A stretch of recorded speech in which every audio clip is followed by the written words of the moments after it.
The Adventure of Charles Augustus Milverton.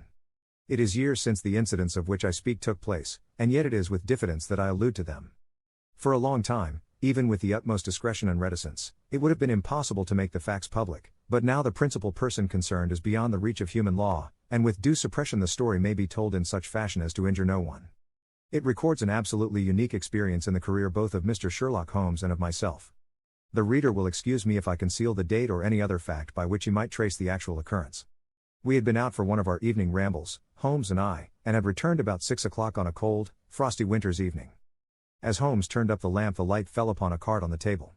He glanced at it, and then, with an ejaculation of disgust, threw it on the floor. I picked it up and read. Charles Augustus Milverton, Appledore Towers, Hampstead. Agent. Who is he? I asked. The worst man in London, Holmes answered, as he sat down and stretched his legs before the fire. Is anything on the back of the card? I turned it over.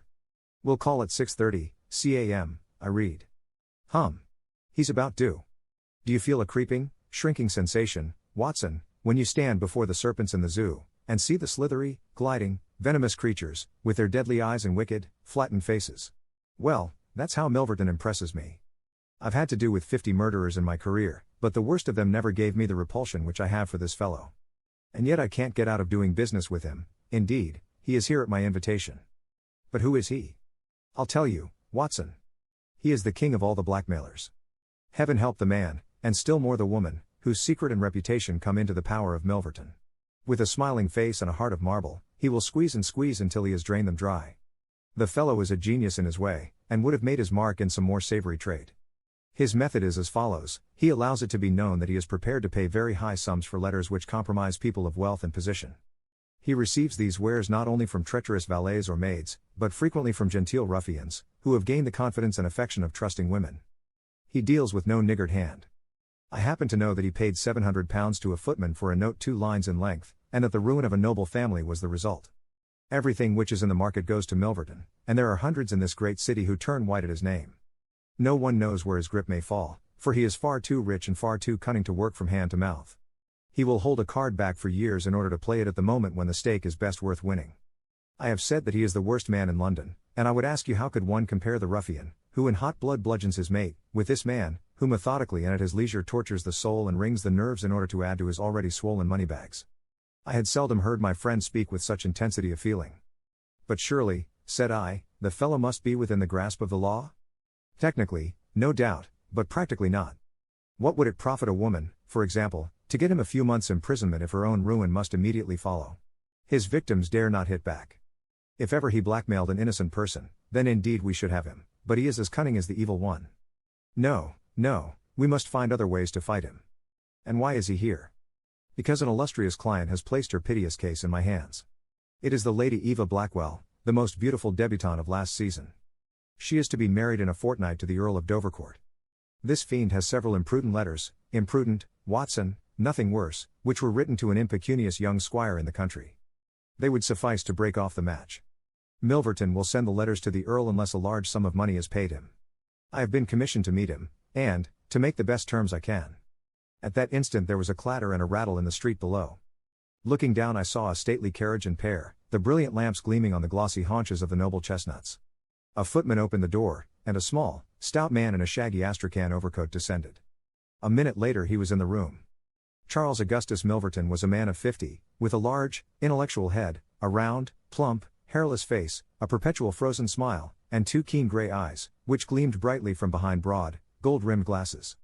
There was something of Mr. Pickwick's benevolence in his appearance, marred only by the insincerity of the fixed smile and by the hard glitter of those restless and penetrating eyes. His voice was as smooth and suave as his countenance, as he advanced with a plump little hand extended, murmuring his regret for having missed us at his first visit. Holmes disregarded the outstretched hand and looked at him with a face of granite. Milverton's smile broadened, he shrugged his shoulders, removed his overcoat, folded it with great deliberation over the back of a chair, and then took a seat. "This gentleman?" said he, with a wave in my direction. "Is it discreet? Is it right? Dr. Watson is my friend and partner." "Very good, Mr. Holmes. It is only in your client's interests that I protested. The matter is so very delicate. Dr. Watson has already heard of it. Then we can proceed to business. You say that you are acting for Lady Eva. Has she empowered you to accept my terms? What are your terms?" £7,000. And the alternative? My dear sir, it is painful for me to discuss it, but if the money is not paid on the 14th, there certainly will be no marriage on the 18th. His insufferable smile was more complacent than ever. Holmes thought for a little. You appear to me, he said, at last, to be taking matters too much for granted. I am, of course, familiar with the contents of these letters. My client will certainly do what I may advise. I shall counsel her to tell her future husband the whole story and to trust to his generosity. Milverton chuckled. You evidently do not know the Earl, said he. From the baffled look upon Holmes's face, I could see clearly that he did. What harm is there in the letters? He asked. They are sprightly, very sprightly, Milverton answered. The lady was a charming correspondent. But I can assure you that the Earl of Dovercourt would fail to appreciate them. However, since you think otherwise, we will let it rest at that. It is purely a matter of business. If you think that it is in the best interests of your client that these letters should be placed in the hands of the Earl, then you would indeed be foolish to pay so large a sum of money to regain them. He rose and seized his astrakhan coat. Holmes was grey with anger and mortification. Wait a little, he said. You go too fast. We should certainly make every effort to avoid scandal in so delicate a matter. Milverton relapsed into his chair. I was sure that you would see it in that light, he purred. At the same time, Holmes continued, Lady Eva is not a wealthy woman.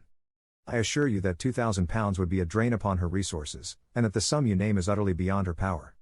I beg, therefore, that you will moderate your demands, and that you will return the letters at the price I indicate, which is, I assure you, the highest that you can get. Milverton's smile broadened and his eyes twinkled humorously. I am aware that what you say is true about the lady's resources, said he. At the same time you must admit that the occasion of a lady's marriage is a very suitable time for her friends and relatives to make some little effort upon her behalf. They may hesitate as to an acceptable wedding present. Let me assure them that this little bundle of letters would give more joy than all the candelabra and butter dishes in London. It is impossible, said Holmes. Dear me, how unfortunate, cried Milverton, taking out a bulky pocketbook. I cannot help thinking that ladies are ill-advised in not making an effort. Look at this. He held up a little note with a coat of arms upon the envelope. That belongs to, well, perhaps it is hardly fair to tell the name until tomorrow morning. But at that time it will be in the hands of the lady's husband. And all because she will not find a beggarly sum which she could get by turning her diamonds into paste. It is such a pity. Now, you remember the sudden end of the engagement between the Honourable Miss Miles and Colonel Dorking? Only 2 days before the wedding, there was a paragraph in the Morning Post to say that it was all off. And why? It is almost incredible, but the absurd sum of £1,200 would have settled the whole question. Is it not pitiful? And here I find you, a man of sense, boggling about terms, when your client's future and honor are at stake. You surprise me, Mr. Holmes. What I say is true, Holmes answered. The money cannot be found. Surely it is better for you to take the substantial sum which I offer than to ruin this woman's career, which can profit you in no way. There you make a mistake, Mr. Holmes. An exposure would profit me indirectly to a considerable extent. I have 8 or 10 similar cases maturing. If it was circulated among them that I had made a severe example of the Lady Eva, I should find all of them much more open to reason. You see my point? Holmes sprang from his chair. Get behind him, Watson. Don't let him out. Now, sir, let us see the contents of that notebook. Milverton had glided as quick as a rat to the side of the room and stood with his back against the wall. Mr. Holmes, he said, turning the front of his coat and exhibiting the butt of a large revolver, which projected from the inside pocket. I have been expecting you to do something original. This has been done so often, and what good has ever come from it? I assure you that I am armed to the teeth, and I am perfectly prepared to use my weapons, knowing that the law will support me. Besides, your supposition that I would bring the letters here in a notebook is entirely mistaken. I would do nothing so foolish. And now, gentlemen, I have 1 or 2 little interviews this evening, and it is a long drive to Hampstead. He stepped forward, took up his coat, laid his hand on his revolver, and turned to the door. I picked up a chair, but Holmes shook his head, and I laid it down again. With bow, a smile, and a twinkle, Milverton was out of the room, and a few moments after we heard the slam of the carriage door and the rattle of the wheels as he drove away. Holmes sat motionless by the fire, his hands buried deep in his trouser pockets, his chin sunk upon his breast, his eyes fixed upon the glowing embers. For half an hour he was silent and still. Then, with the gesture of a man who has taken his decision, he sprang to his feet and passed into his bedroom. A little later a rakish young workman, with a goatee beard and a swagger, lit his clay pipe at the lamp before descending into the street. I'll be back some time, Watson, said he, and vanished into the night.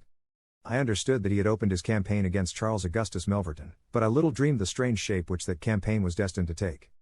For some days Holmes came and went at all hours in this attire, but beyond a remark that his time was spent at Hampstead, and that it was not wasted, I knew nothing of what he was doing. At last, however, on a wild, tempestuous evening, when the wind screamed and rattled against the windows, he returned from his last expedition, and having removed his disguise he sat before the fire and laughed heartily in his silent inward fashion. "You would not call me a marrying man, Watson?" "No, indeed. You'll be interested to hear that I'm engaged." "My dear fellow. I congrat. To Milverton's housemaid." "Good heavens, Holmes. I wanted information, Watson." "Surely you have gone too far?" "It was a most necessary step. I am a plumber with a rising business, Escott, by name. I have walked out with her each evening, and I have talked with her. Good heavens, those talks. However, I have got all I wanted. I know Milverton's house as I know the palm of my hand." "But the girl, Holmes?" He shrugged his shoulders. "You can't help it, my dear Watson. You must play your cards as best you can when such a stake is on the table. However, I rejoice to say that I have a hated rival, who will certainly cut me out the instant that my back is turned. What a splendid night it is. You like this weather? It suits my purpose. Watson, I mean to burgle Milverton's house tonight." I had a catching of the breath, and my skin went cold at the words, which were slowly uttered in a tone of concentrated resolution. As a flash of lightning in the night shows up in an instant every detail of a wild landscape, so at one glance I seemed to see every possible result of such an action: the detection, the capture, the honored career ending in irreparable failure and disgrace, my friend himself lying at the mercy of the odious Milverton. "For heaven's sake, Holmes, think what you are doing," I cried. "My dear fellow, I have given it every consideration. I am never precipitate in my actions, nor would I adopt so energetic and, indeed, so dangerous a course, if any other were possible. Let us look at the matter clearly and fairly. I suppose that you will admit that the action is morally justifiable, though technically criminal. To burgle his house is no more than to forcibly take his pocketbook, an action in which you were prepared to aid me." I turned it over in my mind. "Yes," I said, "it is morally justifiable so long as our object is to take no articles save those which are used for an illegal purpose." "Exactly. Since it is morally justifiable, I have only to consider the question of personal risk. Surely a gentleman should not lay much stress upon this, when a lady is in most desperate need of his help. You will be in such a false position. Well, that is part of the risk. There is no other possible way of regaining these letters. The unfortunate lady has not the money, and there are none of her people in whom she could confide. Tomorrow is the last day of grace, and unless we can get the letters tonight, this villain will be as good as his word and will bring about her ruin. I must, therefore, abandon my client to her fate, or I must play this last card. Between ourselves, Watson, it's a sporting duel between this fellow Milverton and me. He had, as you saw, the best of the first exchanges, but my self-respect and my reputation are concerned to fight it to a finish." "Well, I don't like it, but I suppose it must be," said I. "When do we start?" "You are not coming." "Then you are not going," said I. "I give you my word of honor, and I never broke it in my life, that I will take a cab straight to the police station and give you away, unless you let me share this adventure with you." "You can't help me." "How do you know that?" "You can't tell what may happen. Anyway, my resolution is taken. Other people besides you have self-respect, and even reputations." Holmes had looked annoyed, but his brow cleared, and he clapped me on the shoulder. "Well, well, my dear fellow, be it so. We have shared this same room for some years, and it would be amusing if we ended by sharing the same cell. You know, Watson, I don't mind confessing to you that I have always had an idea that I would have made a highly efficient criminal. This is the chance of my lifetime in that direction. See here." He took a neat little leather case out of a drawer, and opening it he exhibited a number of shining instruments. "This is a first-class, up-to-date burgling kit, with nickel-plated jemmy, diamond-tipped glass cutter, adaptable keys, and every modern improvement which the march of civilization demands. Here, too, is my dark lantern.